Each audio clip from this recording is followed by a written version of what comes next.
Di awal film memperlihatkan seorang anak yang bernama Mary sedang dibawa ke rumah sakit dikarenakan Mary menderita serangan asma. Kembali ke masa lalu, tepatnya 20 tahun yang lalu. Sebuah keluarga kecil sedang menyantap makan malam bersama. Dirasa sudah terlambat, Sarah si anak bungsu berpamitan akan pergi ke sebuah pesta. Sebenarnya sang ibu mengizinkannya, akan tetapi si ayah melarangnya untuk pergi. Sempat terjadi perdebatan hingga pada akhirnya Sarah disuruh masuk ke kamarnya. Dikarenakan ngeyel, Sarah pergi tanpa sepengetahuan orang tuanya dan ia dijemput oleh teman lelakinya yang bernama Chris. Ketika sang ibu ingin mengecek kondisi putrinya, mereka mendapati Sarah tidak ada di dalam kamar. Di sisi lain, Sarah dan teman-temannya sedang asik berpesta. Mereka pun menepi dan Chris menyanyikan lagu ciptaannya untuk Sarah. Pagi pun tiba, Sarah pulang dan ia sudah ditunggu oleh ayahnya yang nampak kesal. Jadi ayahnya ini seperti diktator di keluarganya, segala aturan yang ia buat harus dipatuhi. Amy sebagai kakak menanyakan pesta yang adiknya hadiri semalam. Sarah sangat gembira karena Chris menyatakan perasaannya. Lalu sang ibu datang dan Sarah menyatakan sebuah keinginannya. Setelah umurnya 18 tahun, ia akan pergi untuk berkeliling dunia, bekerja di seluruh negeri dan ia akan memulainya dari Florida. Dan sang ibu mendukungnya, begitu pula dengan sang kakak. Tanpa mereka sadari, ayah mereka menguping pembicaraannya, lalu si ayah pergi ke ruangan bawah tanah dengan wajah yang kesal. Dan ternyata di ruang bawah tanah itu ada ruang rahasia.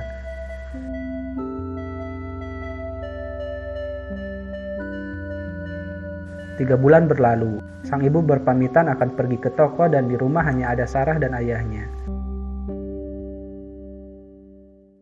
Lalu sang ayah meminta bantuan Sarah untuk mengangkat sebuah box ke ruang bawah tanah dan mereka pun masuk ke ruang rahasia.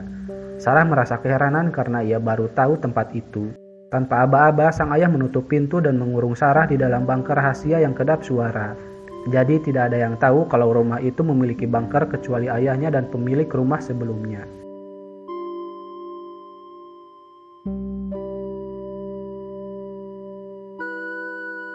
Malam pun tiba, Rini selaku ibu cemas dan panik karena Sarah tidak ada di rumah dan entah pergi kemana. Ia mencoba menghubungi polisi dan Chris selaku pacar Sarah.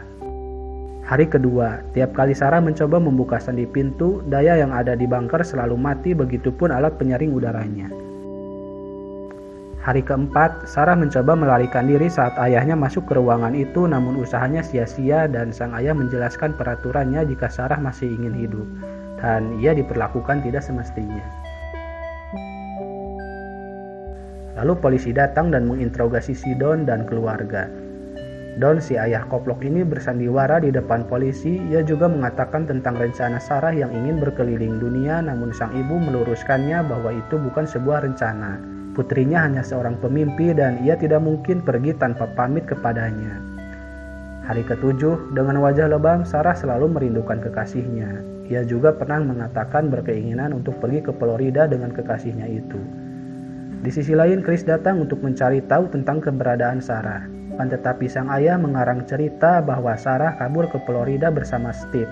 Si Chris mempercayainya karena Sarah pernah mengatakan bahwa ia ingin pergi ke Florida, lalu Chris pergi dengan patah hatinya. Hari ke-21, si Don datang membawa kue ulang tahun untuk Sarah dan gaun berwarna merah. Ia disuruh memakainya dan Sarah diberi permintaan apa yang ia inginkan selain keluar dari bunker itu. Hari ke-38, saat Sarah sedang memakan makanan kaleng, ia terpikir untuk melakukan sesuatu. Saat si Don datang, rupanya ia mengetahui rencana Sarah. Hari ke-354, Sarah sedang mengandung dan sepertinya air ketubannya pecah. Lalu ia mencari info dari buku dan benar saja ia akan melahirkan. Dengan susah payah akhirnya Sarah melahirkan seorang anak perempuan dan ia diberi nama Mary. Lalu si Don datang kembali dengan membawa makanan dan memberi selamat kepada Sarah. 4 tahun berlalu, Rini selalu dirundung kesedihan dan Sarah sedang mengandung anak keduanya. Mary menunjukkan gambar hasil karyanya kepada seseorang yang ia anggap ayahnya. Setelah itu si Don menyantap makan malam bersama keluarganya. Dikarenakan Don mendapat promosi pekerjaan, Rini ingin menyewa penyidik swasta. Akan tetapi si Don melerainya karena Rini sudah menghabiskan $5.000 untuk pergi ke Florida. Setelah itu si Don membawakan Sarah TV dan ia nampak sangat bahagia. 7 tahun berlalu, Mary mengalami demam. Sarah sempat berdebat dengan Sidon karena ia membawakan obat untuk orang dewasa dan bukan untuk anak-anak. Rupanya anak yang kedua, seorang laki-laki bernama Michael. Saat hendak tidur, Mary ingin mendengarkan sebuah dongeng dan Sarah mendongengkan kisah hidupnya dengan balutan putri raja. Di sisi lain, dikarenakan penasaran, Chris kembali untuk menanyakan kabar Sarah. Ia berbincang dengan Amy yang sudah tidak tinggal di rumah itu. Saat Chris menyebut nama Steve, Amy merasa keheranan. Chris dan Amy melanjutkan perbincangannya dengan berjalan kaki. Amy berpikir ayahnya melakukan sesuatu kepada Sarah karena sang ayah pernah memukul ibunya. Kembali ke Sarah, ia kembali mengandung anak ketiga. Sarah mengajak anak-anaknya bermain bersama.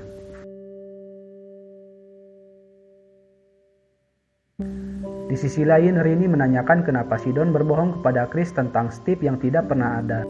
Amy mencurigai ayahnya itu dan menanyakan apa yang telah ia perbuat kepada Sarah. Pertengkaran pun tak terhindarkan. Saat ada kesempatan, Amy mengambil kunci yang terjatuh dan ia menelusuri ruang bawah tanah. Amy tidak sempat mencari petunjuk karena ayahnya datang dan memarahinya. Di sisi lain, Sarah sedang melahirkan. Anak ketiga Sarah lahir dan ia diberi nama Thomas. Karena dirasa banggar itu takkan cukup untuk mereka, ia menyarankan Sidon membawa Thomas ke atas. Dengan bujuk rayunya, akhirnya Sidon menurutinya. Keesokan harinya, Rini menemukan bayi dan surat dari Sarah bahwa itu anaknya dan Sarah mengatakan bahwa ia baik-baik saja dan ia juga sedang berada di suatu tempat. Rupanya Sarah menyelipkan surat tersembunyi, akan tetapi surat itu diamankan Sidon. Lalu Sidon memarahi Sarah karena mencoba memberitahu ibunya.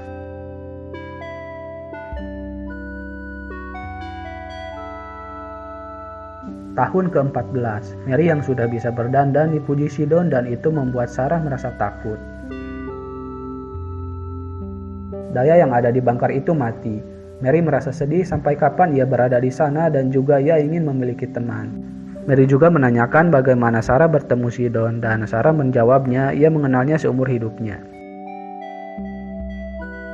Tahun ke-17, saat itu hujan turun, si Thomas yang sudah remaja menanyakan tentang ibunya. Di sisi lain, atap bangker mengalami kebocoran dan Sarah menyuruh anak-anaknya untuk membantu mengorek atap bangker itu. Sarah berhasil mengorek atapnya dan mengirim sinyal atau kode cahaya. Seseorang yang melihatnya memberitahukan Don bahwa ada lampu yang berkedip seperti mengirim isyarat. Lalu Sidon menemui Sarah dan memukulinya padahal ia sedang hamil tua. Beruntung Mary berhasil melerainya. Akan tetapi Sarah harus kehilangan bayinya dan lahir sebelum waktunya. Sidon kembali dan menguburkan mayat anaknya itu.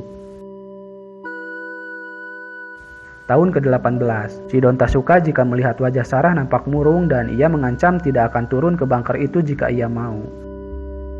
Lalu Sarah menanyakan Thomas. Saat Sidon menjelaskannya bahwa Thomas akan bermain bola, si Michael menyela pembicaraannya bahwa ia juga ingin bermain bola di luar sana. Anak-anak Sarah marah kepadanya dan mereka menyalahkan Sarah karena dirinya lah mereka terkurung di sana. Sarah mencoba menjelaskan bahwa ia ingin melindungi anak-anaknya itu dan Sarah pun mengamuk lalu berbaring sambil mengingat saat bersama Chris. Setelah semua membaik, Mary dan Michael meminta maaf kepada ibunya. Lalu Sarah menceritakan sebuah kebenaran tentang dirinya dari dongeng yang selalu ia ceritakan bahwa itu adalah kisah asli hidupnya. Dan juga ia memberitahukan bahwa Sidon yang dipanggil ayah oleh anak-anaknya adalah ayah dirinya. Juga bibi Rini yang merawat si Thomas adalah ibunya dan juga istri Sidon. Seolah tak percaya, Mary mengalami serangan asma. Tahun ke-19, Sidon membawa makanan yang tidak cukup untuk mereka. Michael mencoba menghajar Sidon karena telah berkata kasar kepada Sarah. Sidon membandingkan Michael dan adiknya Thomas yang tumbuh besar badannya dibandingkan Michael. Lalu perekonomian Sidon mulai merosot, ia dipecat dari pekerjaannya hingga ia berpikir akan membunuh Sarah dan anak-anaknya dengan asap mobil yang dimasukkan lewat sebuah selang ke ventilasi udara. Akan tetapi Thomas datang dan itu membuat Don gagal menjalankan rencananya. Tahun ke-20, Mary kembali diserang asma, sementara Sidon terlambat berkunjung karena sedang menyaksikan pertandingan bisbol si Thomas. Hingga malam pun tiba, karena kondisinya semakin parah, Sarah ingin membawa Mary ke rumah sakit. Setelah membuat kesepakatan dan si Don juga takut kehilangan anaknya, akhirnya mereka bertiga pergi ke rumah sakit tanpa sepengetahuan Rini dan Thomas. Bayangin 20 tahun terkurung lalu keluar melihat dunia yang tak terbayangkan, mungkin serasa mimpi.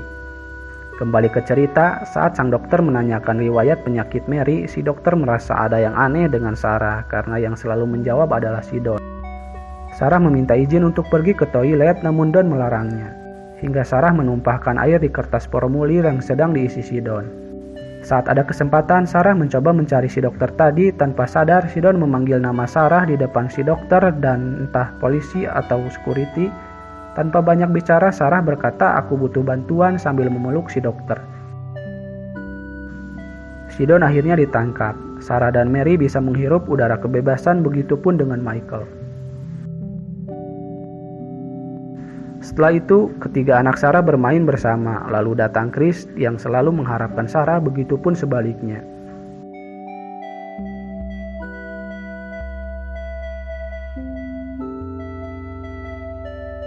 Chris memberikan Sarah hadiah yang sudah ia siapkan sejak 20 tahun lalu, dan mereka mengenang kembali memori dengan berkendara dan film pun selesai. Bijaklah dalam menyikapi sebuah peristiwa dan sampai jumpa di video selanjutnya. Wassalam.